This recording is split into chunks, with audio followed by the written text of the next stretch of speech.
greets me is heavy and sweet, clinging to my skin like warm velvet the moment the pressurized seal breaks. It is not just heat, but a living, breathing atmosphere, carrying the faint scent of rain on hot pavement and the distant, verdant aroma of jungle hills waiting in the dark. I do not need to see the skyline to know I have arrived. The atmosphere itself tells the story, wrapping around my shoulders and settling into my lungs with a slow, deliberate weight that instantly slows my pulse. There is a specific density to the tropical night here, a softness that blurs the sharp edges of travel and invites a long, deep exhale. I move from the suspended tunnel of the jet bridge into the wide, open expanse of the terminal. The light here is different, cooler and more fluorescent, reflecting off polished surfaces that stretch out into the distance. My bag is heavy in my hand, a solid anchor that keeps me grounded as I navigate the long corridors. Here begins the rhythm of the arrival, a steady, hypnotic cadence that requires no thought. The floor beneath my feet is a smooth expanse of terrazzo, cool and unyielding. The soles of my shoes meet the stone with a muted, rhythmic tapping. Tap, pause, tap, pause. It is a solitary sound, distinct against the low, ambient hum of the building's ventilation system. I let the sound guide me, a metronome for my tired steps. The corridor extends, a straight line of pale walls and glass. I switch hands, letting the weight of the suitcase travel from my right palm to my left. The handle is smooth, worn warm by my grip. The wheels hum against the hard floor, a continuous, low-frequency vibration that travels up through the handle and into my arm. It is a steady, reassuring sensation, a reminder of momentum. Ahead, the flooring changes. The hard terrazzo gives way to a section of short, tight-woven carpet. The transition is sudden but soft. The tapping of my shoes disappears, replaced by a dull, muffled thud. The vibration in the suitcase handle changes pitch, becoming deeper, softer, more resistant. I have to pull with slightly more intention now, feeling the friction of the wheels against the fabric. The silence of the carpet makes the space feel smaller, more intimate, as if the world has drawn in closer. I reach a moving walkway, a long ribbon of black rubber sliding effortlessly forward. I step onto it, feeling the slight lurch of acceleration, and then set the bag down. For a long moment, there is no effort. I stand still, letting the machine carry me. The handrail moves under my palm, a smooth loop of rubber that feels cool to the touch. Below, the metal grooves of the walkway verify their existence with a faint, rhythmic clicking. As they cycle underneath the floor plates at the end of the belt, it is a mechanical lullaby, a repetitive, unending loop of motion that allows my mind to drift. Stepping off requires a small surge of focus, and then I I am back on the hard tile. The sound returns, the hollow echo of footsteps, the higher-pitched roll of the suitcase wheels. I pass rows of empty chairs, their final seats gleaming under the overhead lights. They sit in perfect, silent alignment, waiting for passengers who are not here. The rhythm of walking takes over completely now. One foot, then the other. The weight of the bag, the swing of my arm, the cool air brushing against my face. There is nothing to decide, nothing to solve. There is only the motion of moving forward through this quiet, climate-controlled valley. Eventually, the corridor widens, opening into the arrivals hall. I drift through the sliding glass doors, and the climate changes again. The cool, conditioned air dissolves, replaced instantly by the warm, humid embrace of the Chiang Mai night. A car is waiting. I slide into the backseat, the leather cool against my legs. The door closes, sealing out the humidity, leaving only the visual blur of the city passing by. Streetlights smear into streaks of amber and white against the window glass. We move through the night, the suspension of the car absorbing the texture of the road. I watch the shadows of trees flicker past, great dark shapes that hint at the old city walls and the moats that surround them. The engine is a low murmur, barely audible, a white noise that wraps me in a cocoon of transit. We stop. I do not register the details of the lobby or the stairs. I simply float through them, carried by the momentum of the journey's end. The room is a sanctuary of stillness. The air conditioning hums a steady, single note, a shield against the tropical heat outside. I leave the bag by the door. Its weight is finally gone from my hand. I do not unpack. I do not search for a view. I simply move toward the bed, the focal point of the dimly lit space. The sheets are cool, crisp cotton, stretched tight across the mattress. I sit on the edge, the mattress yielding gently under my weight. I swing my legs up, the fabric rustling softly, a sound like dry leaves. As I lie back, the pillow accepts my head, firm and cool. I let my limbs grow heavy, sinking into the support of the bed. The ceiling is a blank canvas in the shadows. My breath deepens, matching the slow, steady hum of the room. The journey is over. I am here. I close my eyes, and the world fades into a comfortable, heavy silence.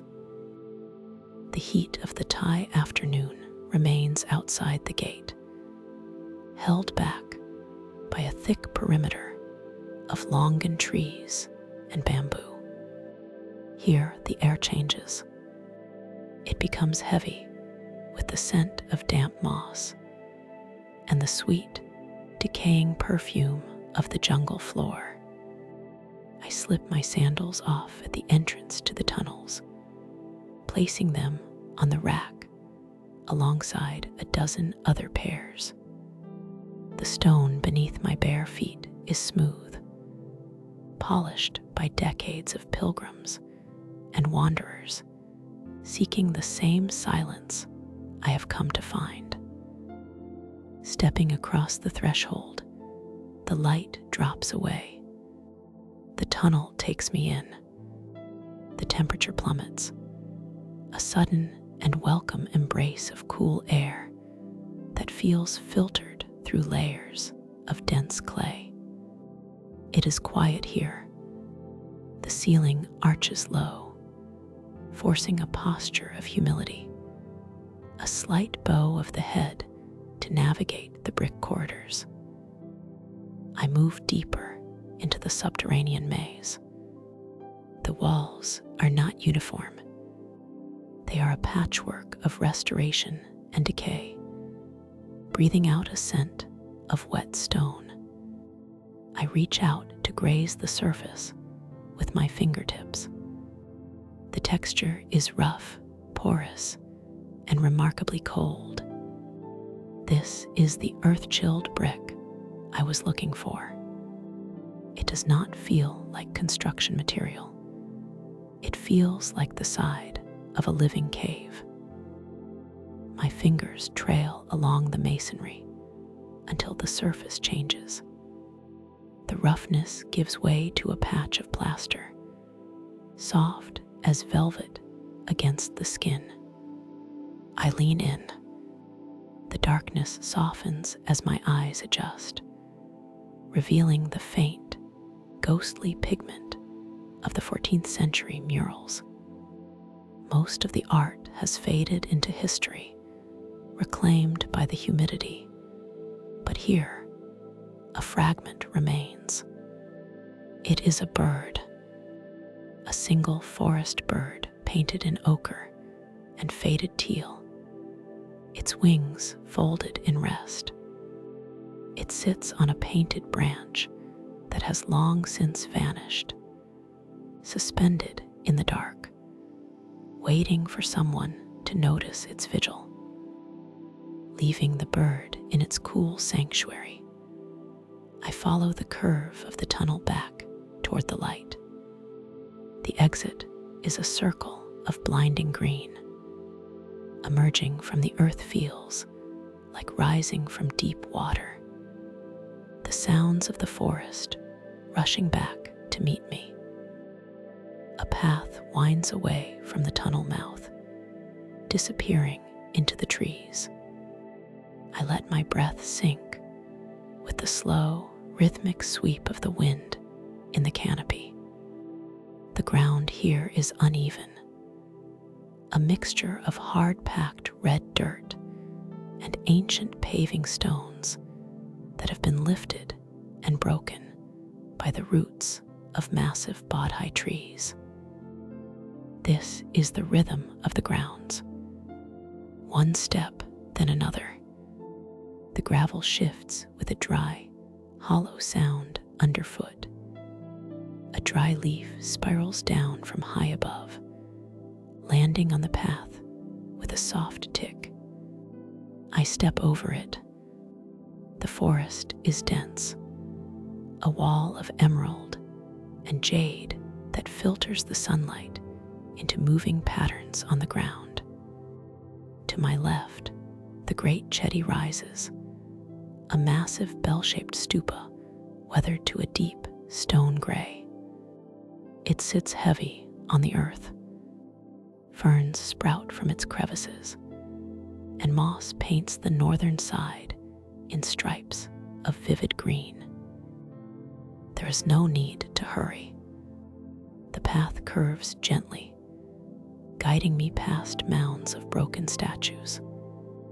Headless Buddhas and fragments of stone arms rest in piles, covered in dry leaves. They do not look sad. They look restful, returned to the elements.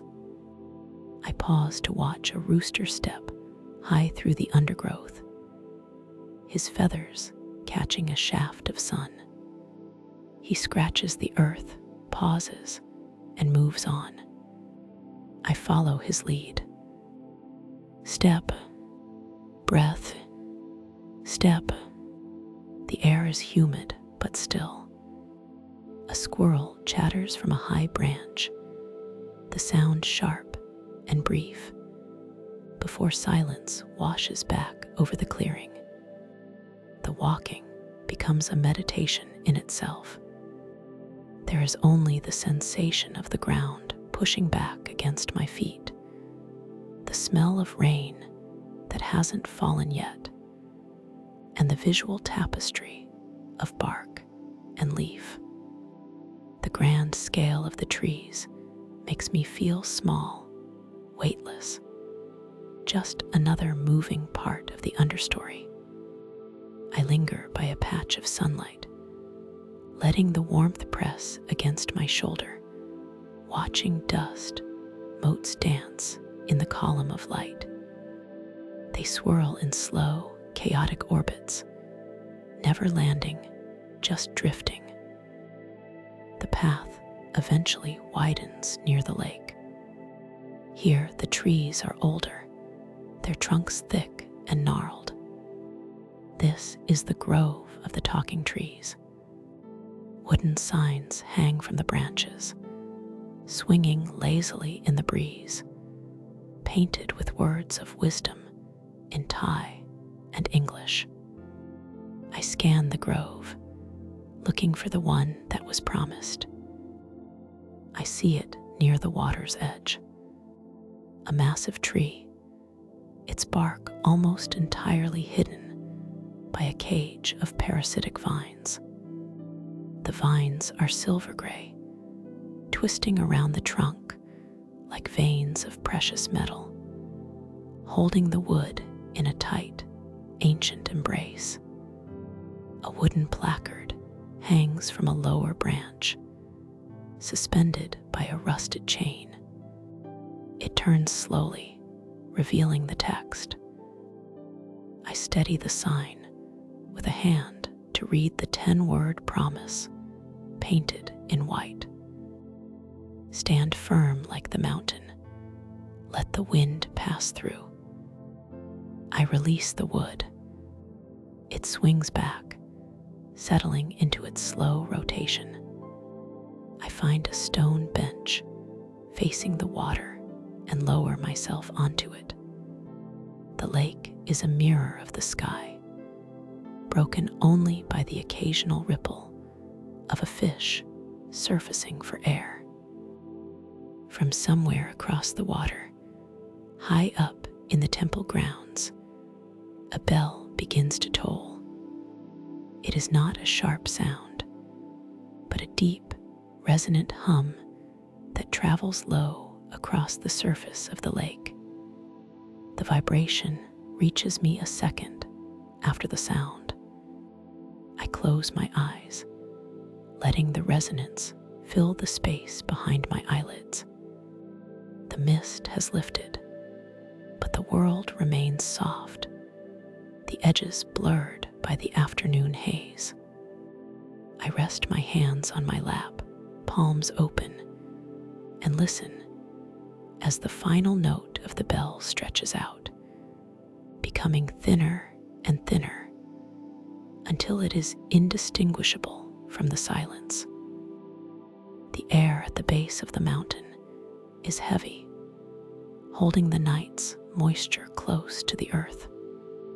It does not feel like walking through open space, but rather like entering a room where the walls are made of teak and bamboo, and the ceiling is a low, drifting layer of white cloud. The monk's trail is not a paved road. It is a ribbon of red clay and packed soil, worn smooth by centuries of footsteps, winding upward into the green embrace of Doi Suthep. Strips of orange cloth, the color of a monk's robes, are tied around the trunks of the larger trees. They serve as silent guides, bright flashes of saffron against the deep emerald of the jungle. Following them feels less like navigation and more like accepting an invitation.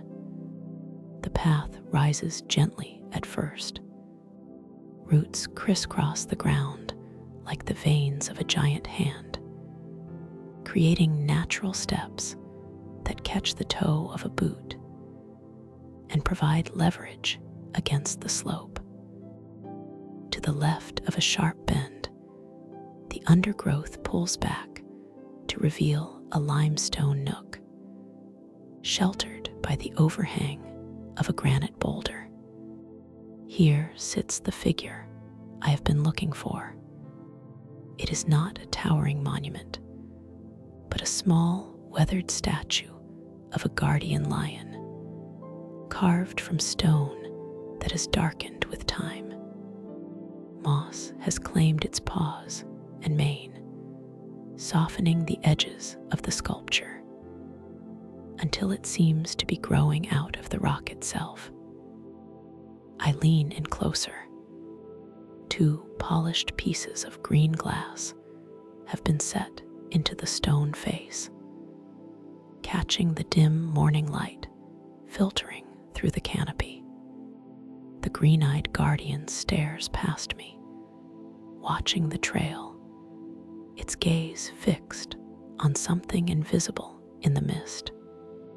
There is no plaque, no explanation, only the quiet authority of the stone and the peculiar, piercing glint of those emerald eyes in the shadows. Leaving the guardian, the trail steepens, and the world narrows down to the immediate rhythm of the ascent. One foot finds purchase on a flat stone. The other lifts, swings, and settles on a patch of dry pine needles. The breath adjusts to the effort, finding a cadence that matches the stride. In for 2 steps, out for 2 steps. The surrounding jungle becomes a blur of vertical lines and textured greens, a peripheral tunnel that guides the body forward without demanding attention. There is no need to look up at the peak or look back at the city below. There is only this section of earth, right here. The clay is cool and damp. The sound of movement is muffled by the density of the foliage. A fern brushes against a shin. A dry leaf crunches under a heel. The air grows cooler as the elevation increases, touching the skin with a fine, refreshing mist that is neither rain nor fog, but something in between. The mind empties of destinations. The act of climbing becomes the only reality. Shoulders drop. The hands swing loosely at the sides. Step, breath, step, breath. The repetition is a cradle. It holds the attention in a soft, rhythmic loop.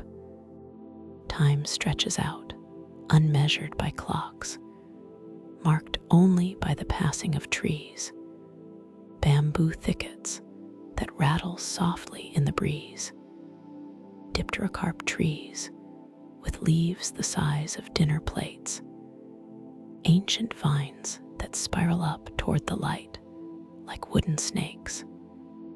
The heart beats a steady drum against the ribs, a private percussion that underscores the silence of the forest.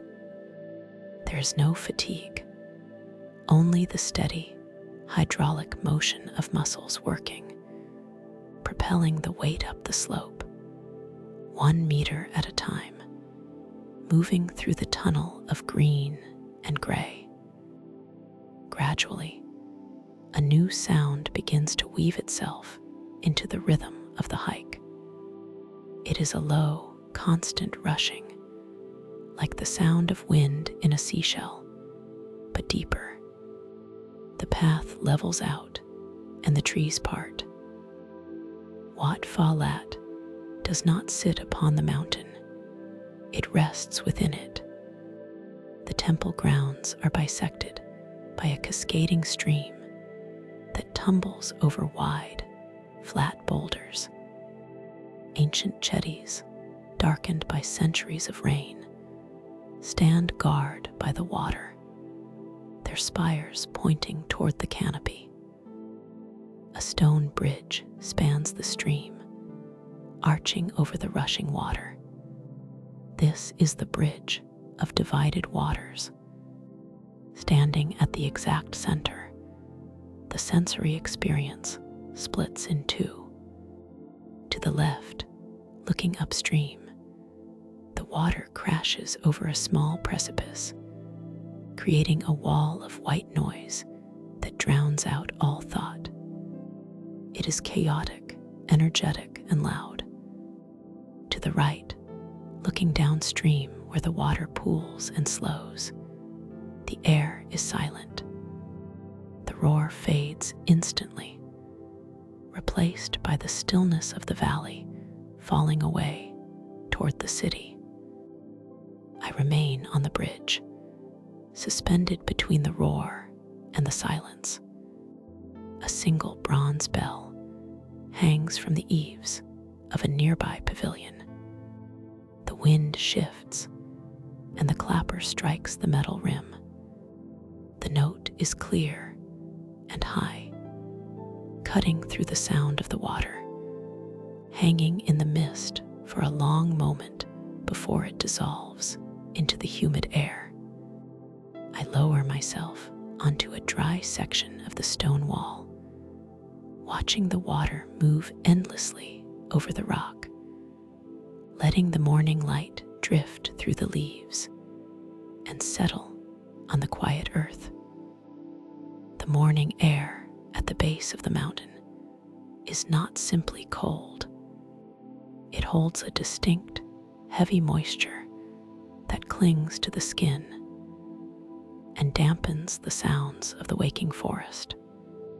Fog wraps around the lower slopes in thick, drifting ribbons, obscuring the path ahead and turning the world into a canvas of soft grays and muted greens.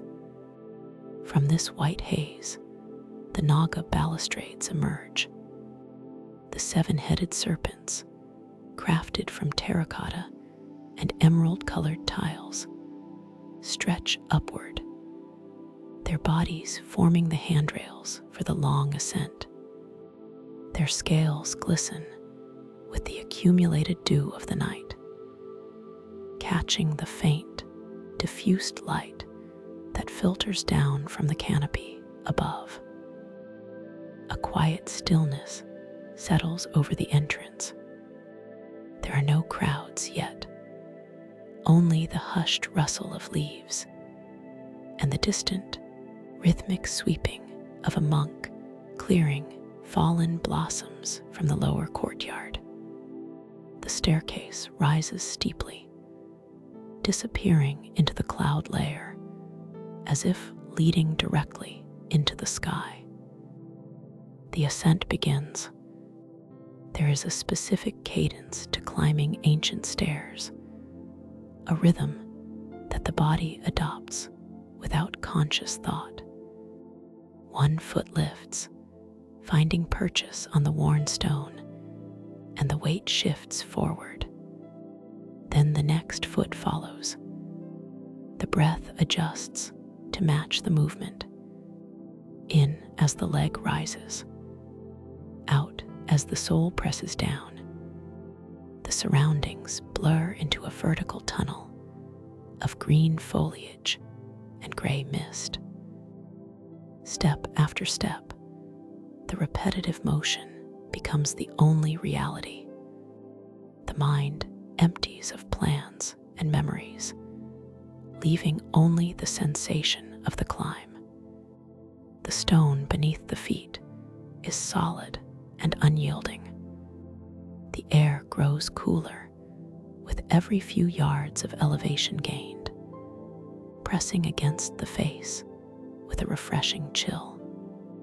A bird calls out from somewhere deep in the teak trees, a single, piercing note that hangs for a moment before fading into the damp bark. Then silence returns, filled only by the sound of breathing and the soft scuff of shoes on stone. The staircase seems to lengthen as it is climbed. The Naga scales flow past in a blurred stream of green and gold mosaic. There is no destination in this moment, only the process of moving upward. The muscles in the legs warm with the effort, a steady, comfortable burn that grounds the experience in the physical world. Time stretches and compresses. It might have been minutes or hours since the first step was taken. The white mist thickens, turning the periphery of vision into a soft, blank slate. There is nothing to look at but the next step, the texture of the stone, the faint pattern of moss growing in the crevices. The rhythm continues. Lift, step, breath, lift, step, breath.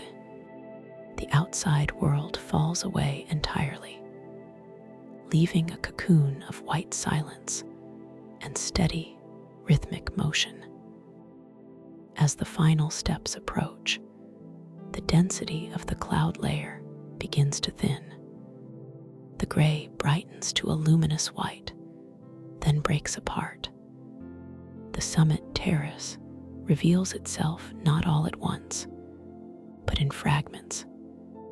An expanse of marble floor, the dark wood of a temple roof, and then the center of it all.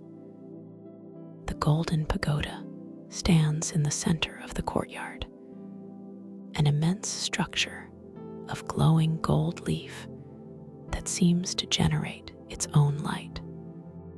It pierces through the lingering top layer of clouds, the spire vanishing into the blue sky above, while the base remains anchored in the mist. The contrast is sharp and absolute. The gold is warm, brilliant, and solid against the shifting, ephemeral vapor of the clouds. Reflections of the sun, which has just cleared the horizon, dance across the metallic surface, creating a halo of brightness that forces the eyes to narrow. Moving across the marble courtyard requires removing shoes.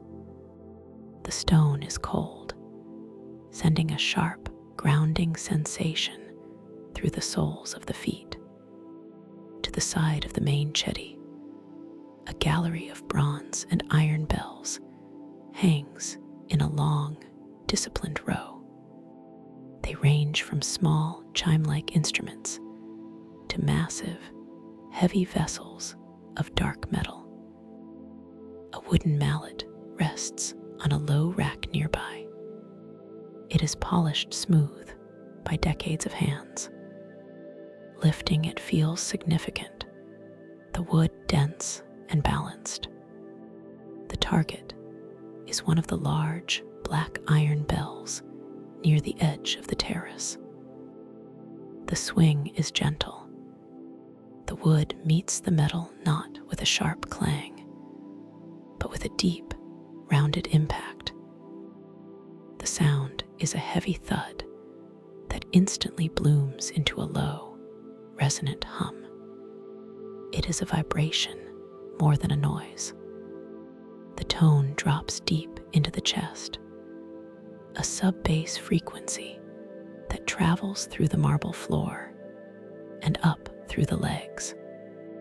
It does not ring out, it expands. The air around the bell seems to tremble with the energy of the strike. It is a dark, earthen sound, thick and lingering. The hum sustains itself, hovering in the cold mountain air. It mixes with the scent of burning incense, and the damp freshness of the clouds. Slowly, the vibration begins to decay, fading layer by layer until it is just a ghost of a sound, barely distinguishable from the wind. The mallet is placed back on the rack. The hands rest at the sides.